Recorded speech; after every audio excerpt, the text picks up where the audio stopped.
بسم الله الرحمن الرحيم الحمد للہ رب العالمین والصلاة والسلام علی سید المرسلین اما بعد۔ ایک بھائی سوال کرتے ہیں کہ جب ان لوگوں سے جو عید میلاد النبی صلی اللہ علیہ وسلم مناتے ہیں یہ کہا جاتا ہے کہ یہ چیز قرآن و حدیث سے ثابت نہیں ہے، تو وہ اس کے دلائل میں ایک دلیل یہ پیش کرتے ہیں کہ امام مسلم رحمہ اللہ روایت کرتے ہیں نبی صلی اللہ علیہ وسلم سے کہ آپ سے سوال کیا گیا کہ آپ سوموار کا روزہ کیوں رکھتے ہیں، تو آپ نے فرمایا یہ وہ دن ہے جس دن میں پیدا ہوا ہوں، اور یہ وہ دن ہے جس دن میرے اوپر قرآن پاک نازل ہوا۔ تو اس کو دلیل بنایا جاتا ہے عید میلاد النبی صلی اللہ علیہ وسلم کے لیے۔ تو گزارش یہ ہے کہ نبی علیہ الصلوۃ والسلام سے محبت کا تقاضا یہ ہے کہ جیسے آپ نے سوموار کا روزہ رکھا ہم بھی سوموار کا روزہ رکھیں، لیکن نبی علیہ الصلوۃ والسلام نے اپنے یوم پیدائش کو بطور تہوار، بطور عید، بطور جشن ایک سال کے بعد منایا ہو، یہ چیز ثابت نہیں ہے، بلکہ آپ نے ہر ہفتے سوموار کا روزہ رکھا ہے، اور روزہ رکھنے کا دن سب جانتے ہیں کہ وہ عید کا دن نہیں ہوتا، بلکہ عید کے دن تو روزہ رکھنا ممنوع ہوتا ہے۔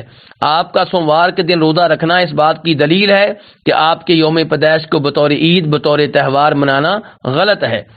تو اس لیے نبی علیہ السلام سے محبت کا تقاضا یہ ہے کہ آپ کی سنت پہ عمل کرتے ہوئے سوموار کا روزہ رکھا جائے، ایسے ہی جمعرات کا روزہ رکھا جائے، لیکن آپ کے یوم پیدائش کو بطور عید ایک سال کے بعد منانا یہ نہ آپ کا طریقہ ہے، نہ آپ کے صحابہ کرام کا، نہ تابعین کا، نہ تبع تابعین کا، نہ چار اماموں کا۔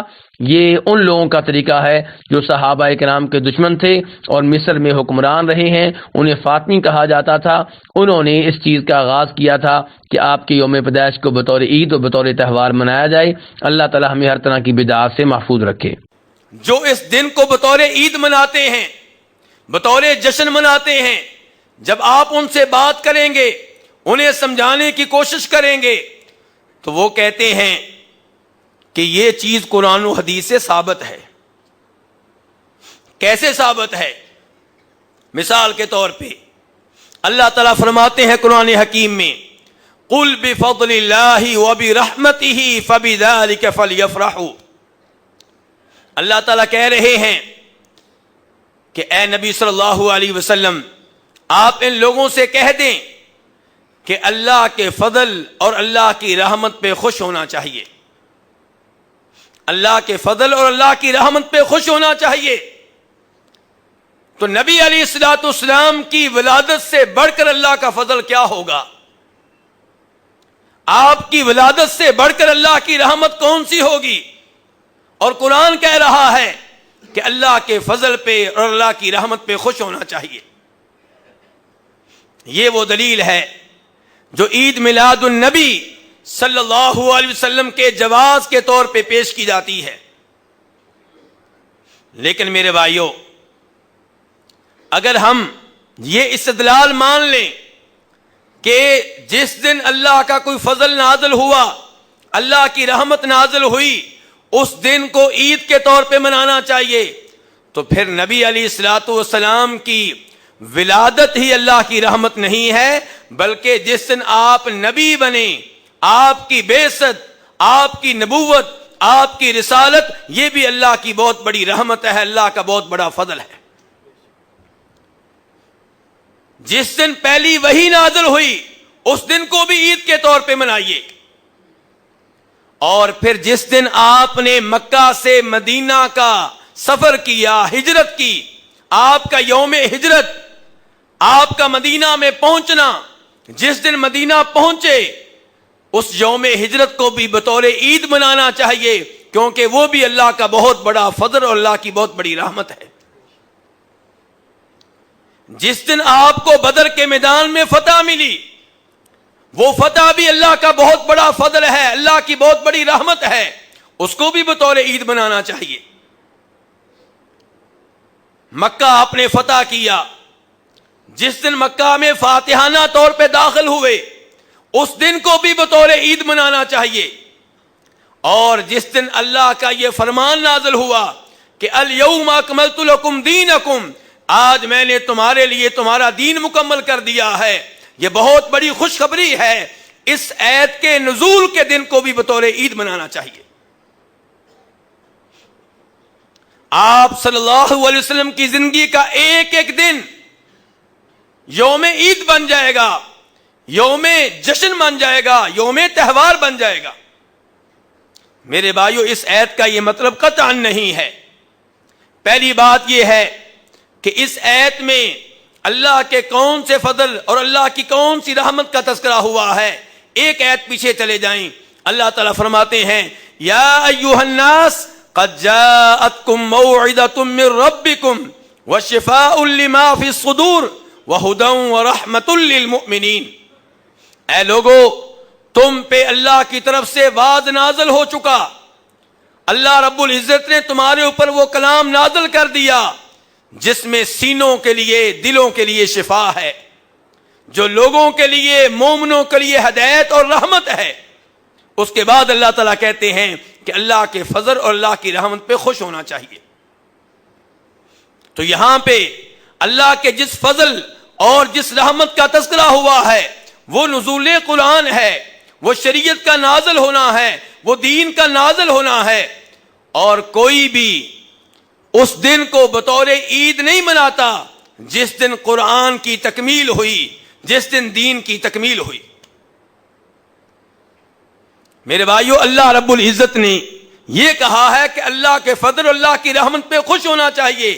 یہ نہیں کہا کہ جب اللہ کا فضل نازل ہو، اللہ کی رحمت نازل ہو، اس دن آپ جشن منائیں اور سالانہ طور پہ منائیں، ہر سال منائیں۔ یہ اللہ نے نہیں کہا۔ جب بھی آپ کو اللہ کی کوئی نعمت ملے آپ خوش ہوں۔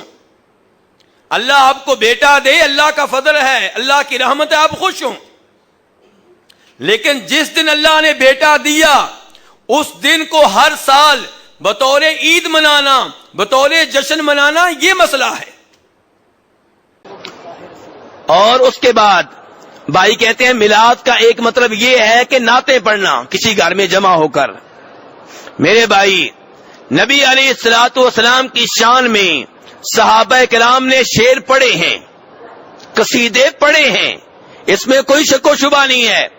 لیکن آپ احادیث اٹھا کر دیکھ لیں، قصیدے انہوں نے کم پڑھے ہیں، عام گفتگو میں نبی علیہ السلام کا ذکر زیادہ کیا ہے، آپ کی حدیثیں سنائی ہیں، آپ کے نماز کا طریقہ سنایا ہے، آپ کے روزوں کا طریقہ بتایا ہے، آپ کے حج کے احوال بتائے ہیں۔ کس انداز میں انہوں نے نبی علیہ السلام کی سیرت زیادہ بیان کی ہے، شعروں میں کم بیان کی ہے۔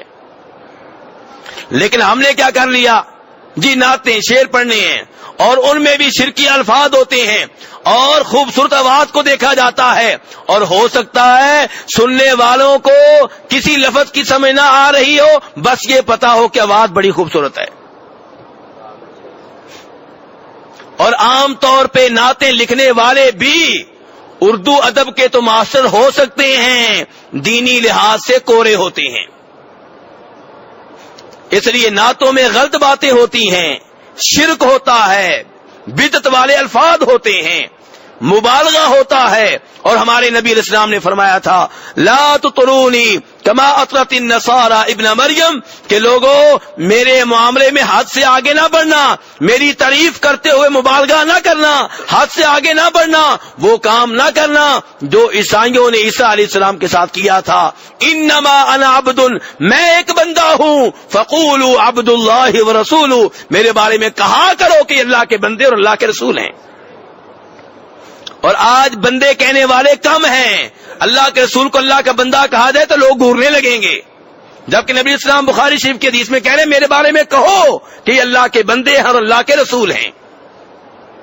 آج تو مقابلہ لگا ہوا ہے کہ کون نبی اسلام کی شان میں حد سے زیادہ آگے بڑھے گا، جبکہ آپ نے کہا تھا میری تعریف کرتے ہوئے حد سے آگے نہ بڑھنا۔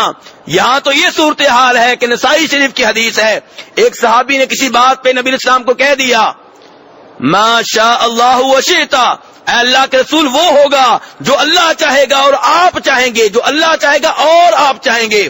آپ ناراض ہو گئے، فرمایا اجعلتنی للہ ندا، تو نے مجھے اللہ کا شریک بنا دیا ہے۔ کہو ما شاء اللہ وحدہ، کہ جو تنہا اللہ چاہے گا وہی ہوگا۔ اسی لیے علماء کرام کہتے ہیں کہ اگر کسی اور کی مشیت کا ذکر کرنا ہے، مثلا آپ کہنا چاہتے ہیں اپنے کسی رشتہ دار سے، اپنی فیکٹری کے مالک سے، ٹھیک ہے جی جیسے آپ چاہیں گے ویسے ہوگا، یہ جملہ صحیح ہے، کیونکہ یہاں آپ نے اللہ کا ذکر نہیں کیا، آپ کو پتا ہے اصل اللہ ہی ہے، لیکن مقابلہ نہیں کیا آپ نے۔ لیکن جب آپ کہیں گے اللہ جیسے چاہے گا اور آپ چاہیں گے، پھر اور نہیں بولنا، کیونکہ اور میں برابری ہے، اور کے لفظ میں کیا ہے، پھر آپ یہ کہیں کہ جیسے اللہ چاہے گا اور اللہ کے بعد جیسے آپ چاہیں گے، جیسے اللہ چاہے گا اور پھر جیسے آپ چاہیں گے، اور کے لفظ میں برابری ہے، برابر نہیں کرنا۔ تو اس لیے میرے بھائیوں، اچھی نعت پڑھنے میں کوئی حرج نہیں ہے، لیکن عام طور پر جو نعتیں پڑھی جا رہی ہیں اب تو ان میں ساز بھی شامل ہو چکا ہے، اب تو گانوں کی نقل ہو رہی ہے۔ نبی علیہ السلام سے محبت کا اظہار ہے یا آپ کی بے ادبی ہو رہی ہے، آپ کی توہین ہو رہی ہے، آپ کی گستاخی ہو رہی ہے۔